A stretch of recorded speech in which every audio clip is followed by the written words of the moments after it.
Takut adalah ibadah dan ibadah hanya kepada Allah. Bila ada rasa takut dalam diri kepada selain Allah dan takut yang fitrah, bagaimana hukumnya? Takut dibagi oleh Syekh Utsaimin menjadi 3. Yang pertama disebut dengan takut tabiat, dan ini tidak berdosa. Contohnya apa? Takut kepada ular besar, macan, singa. Takut kepada sesuatu yang menyeramkan. Tabiat. Ya. Ada lagi takut yang bersifat syar'i. Itu seseorang takut kepada sesuatu untuk memberikan kepadanya manfaat atau mudarat, untuk memberikan kepada dia mudarat, kualat gitu. Maka yang seperti ini takut syirik. Iya, seseorang misalnya takut kualat di sisi kuburan Nabi, kuburan wali misalnya. Takutnya itu punya keyakinan nanti kalau begini kualat kamu nanti di kuburan itu. Seakan-akan si wali ini bisa memberikan apa? Mudarat kepada dia. Maka ini masuk dalam syirik, bukan syirik kecil Pak, syirik besar. Kemudian ada lagi takut yang merupakan syirik kecil. Seperti seseorang misalnya kerja di tempat yang haram. Kemudian dia tahu bahwa ini pekerjaan itu haram. Tapi dia takut meninggalkannya karena takut nggak kebagian rezeki. Aduh, kalau saya keluar gimana ini? Saya nanti ngasih makan anak dan istri gimana? Ini kata Syekh Shalih Fauzan syirik kecil. Seakan-akan ia kurang yakin bahwa Allah yang memberikan padanya rezeki. Ya, itu bahaya ya Islam azakumullah. Ada seorang yang mengatakan dalam ceramahnya, jangan potong kuku dan rambut pada hari Rabu akhir bulan. Apa ada dalilnya? Tidak ada. Ini keyakinan-keyakinan yang tidak berdasarkan dalil. Ya. Dan kita tidak boleh ya mengatakan ini tidak boleh, ini haram kecuali dengan dalil. Karena ini masalah syariat. Dan syariat itu bukan milik kita, tapi milik Allah Subhanahu wa taala. Fenomena batu akik syirik apa enggak, Ustaz? Yang pertama, akhi, kalau memang antum punya keyakinan batu akik ini bisa memberikan manfaat dan mudarat, maka jelas syirik. Kalau ternyata tidak punya keyakinan seperti itu, cuma mau pakai aja, harganya cuma mahal, 5 juta dan yang lainnya, maka antum sudah melakukan israf, berlebih-lebihan. Iya. Berlebihan, ngapain? Toh juga Rasulullah dahulu pakai cincin untuk kebutuhan sebagai stempel waktu itu. Ya. Memang mubah-mubah saja pakai cincin. Tapi kalau sampai harganya 5 juta dan yang lainnya, itu israf. Dan israf berlebih-lebihan itu tidak boleh. Ya, tidak diperkenankan. Dan dikhawatirkannya kalau misalnya kita terseret kepada kesyirikannya itu loh yang kita khawatirkan. Kalau pakai cincin kayaknya pede banget Ustaz. Kalau nggak pakai cincin nggak pede. Nah itu sudah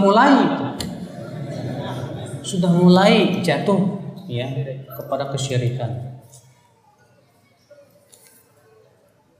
Apakah yang dijamin masuk surga setelah ucapan la ilaha illallah hanya seorang muslim?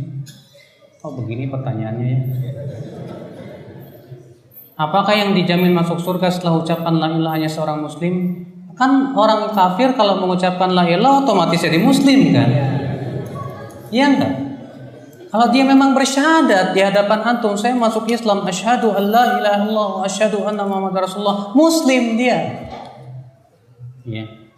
Sebab Rasul pernah menyuruh pamannya mengucapkan la ilaha illallah, namun Rasul tidak mengatakan agar engkau dijamin surga, tapi Rasul hanya berkata agar aku bisa membelamu di hadapan Allah. Apa bedanya?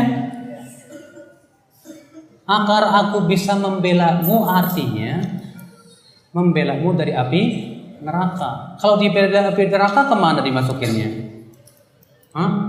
Enggak surga enggak neraka begitu? Enggak mungkin. Ya ke surga maksudnya.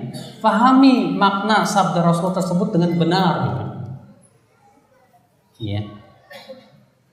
Apa tafsir Siratal Mustaqim yang ada dalam surat Al-Fatihah?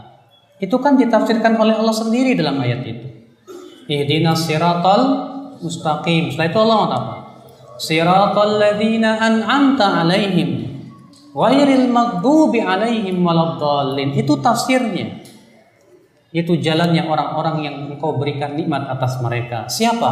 Dalam surat An-Nisa disebutkan mereka para nabi, para siddiqin, para syuhada dan para salihin. Ghairil maghdubi 'alaihim waladdallin, bukan jalannya orang-orang yang dibenci, bukan pula orang yang sesat. Imam Tirmidzi meriwayatkan dengan sanad yang hasan bahwa Rasulullah menafsirkan yang dimaksud dengan orang yang dibenci yaitu Yahudi, dan orang yang sesat orang Nasrani. Berarti jalan yang lurus itu bukan jalan Yahudi. Kenapa Yahudi dibenci? Kata Syekhul Islam, karena mereka punya ilmu tapi tidak mau mengamalkan. Kenapa orang Nasrani sesat? Karena mereka tidak punya ilmu tapi rajin beramal tanpa ilmu. Berarti jalan yang lurus itu tiada lain adalah ilmu dan amal. Berilmu dan beramal. Kalau punya ilmu tapi nggak diamalin, mirip Yahudi. Atau rajin beramal tapi nggak punya ilmunya, akhirnya mengada-ngada ibadah yang tidak pernah dicontohkan oleh Rasul, mirip Nasrani. Berarti jalan yang lurus itu adalah ilmu dan amal. Iya. Ketika kita ingin ta'adud, ta'adud nih Pak. Apakah harus minta izin sama istri? Enggak harus. Cuma masalahnya Mas, banyak orang yang nikah sembunyi-sembunyi karena takut sama istri pertama. Kemudian setelah itu nggak bisa adil karena takut. Akhirnya apa? Petak umpet tuh sama istri. Mau kemana Mas? Ke kantor. Padahal ke istri kedua. Dusta. Udah gitu pembagian malamnya nggak adil. Karena takut ketahuan. Makanya dahulu Rasul dan para sahabatnya nggak ada sejarahnya nikah diam-diam, sembunyi-sembunyi, nggak ada, gentle lah, nikah lagi, selesai. Supaya apa? Supaya bisa adil. Harus adil. Dari awal kita sudah tegas sama istri, ya sudah nikah lagi, terserah. Ya, setelah itu antum bisa adil sama dia. Tapi kalau antum diam-diam ketakutan, anak jamin antum nggak bisa adil. Iya.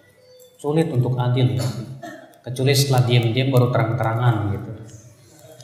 Ya, ada seorang dai di Jakarta sana berkata, meminta maaf itu lebih mudah daripada minta izin.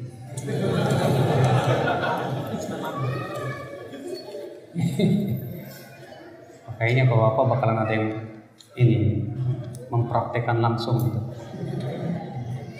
Tapi saya kira cukup, mudah-mudahan yang disampaikan bermanfaat.